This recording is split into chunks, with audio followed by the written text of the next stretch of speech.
Hello everyone, আসসালামু আলাইকুম। কেমন আছেন আপনারা সবাই? আশা করি সবাই ভালো আছেন। আমি টাঙ্গাইল থেকে বলছি সীমা। আপনারা দেখছেন আপনাদের পছন্দের ইউটিউব চ্যানেল সীমার সংসার। আপনাদের সবাইকে স্বাগতম। আবার হাজির হয়ে গেলাম নতুন আরেকটি এপিসোড নিয়ে।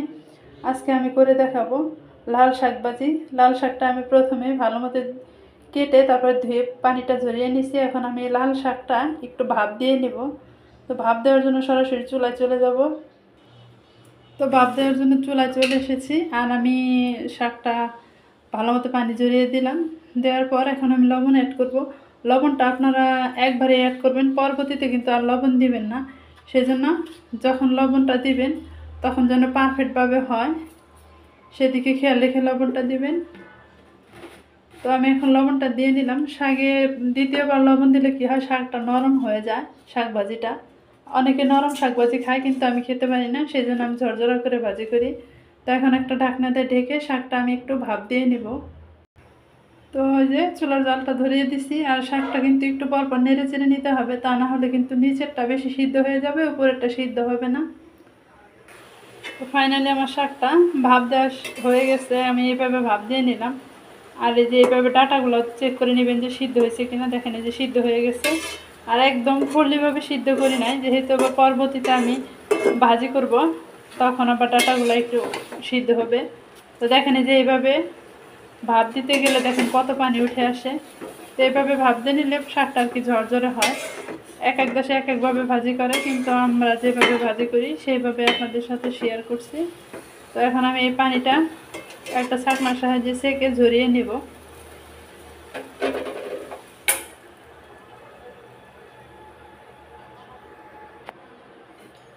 পানিটা থাকলে হয়তো আপনার শাকটা বেশি নরম হয়ে যেত। তো এইভাবে পানিটা একটু ঝরিয়ে নিতে হবে। তো আমার শাকের পানিটা ঝরিয়ে নেওয়া হয়ে গেছে। এখন আমি শাকটা একটু ভাজি করব, সেজন্য চুলায় দিয়ে দিলাম তেল। তেলটা একটু গরম হয়ে গেলে আমি 2টা মরিচ ভেজে নেব।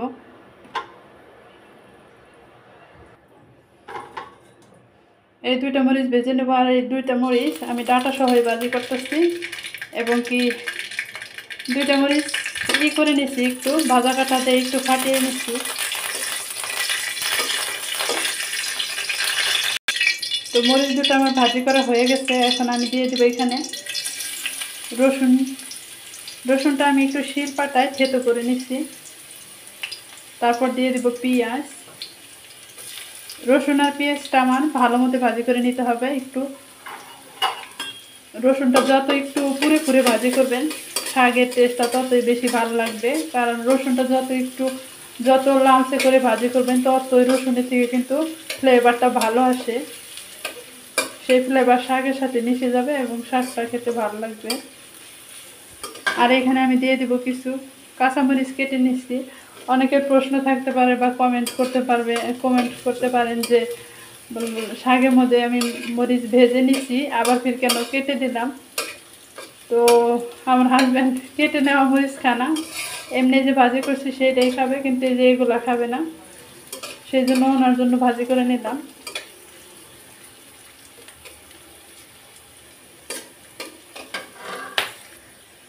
দেখেন এরকম লালচে বা গোল্ডেন কালার হয়ে আসবে পেঁয়াজ রসুনগুলা, তখনই আপনি শাকগুলা দিয়ে দিবেন। তো আমি যে শাকগুলা দিয়ে দিলাম, দিয়ে একটু ভালো মতো নেড়ে চেড়ে নিতে হবে।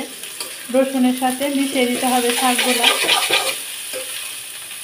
এইভাবে ঢেকে ঢেকে আমি এখন ভাজি করব। এখন আর কিন্তু ঢেকে দেওয়া লাগবে না, এমনিতে হয়ে যাবে। তো আমার শাক ভাজিটা প্রায় হয়ে আসছে। এখন আবার কিছু তেল দিয়ে নিলাম। তেল দিয়ে একটু নেড়ে চেড়ে তারপর শাকটা নামিয়ে নিব।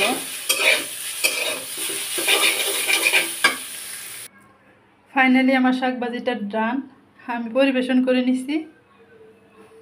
তো আমি এই রকম করে ভাজি করে নিলাম। ভিডিওটা ভালো লাগলে অবশ্যই কিন্তু সাবস্ক্রাইব করবেন, আমার চ্যানেলের সাথেই থাকবেন। সবাই ভালো থাকবেন, সুস্থ থাকবেন, আমার পরিবারের জন্য দোয়া করবেন। আজকের মতো এই পর্যন্ত। আসসালামু আলাইকুম, আল্লাহ হাফেজ।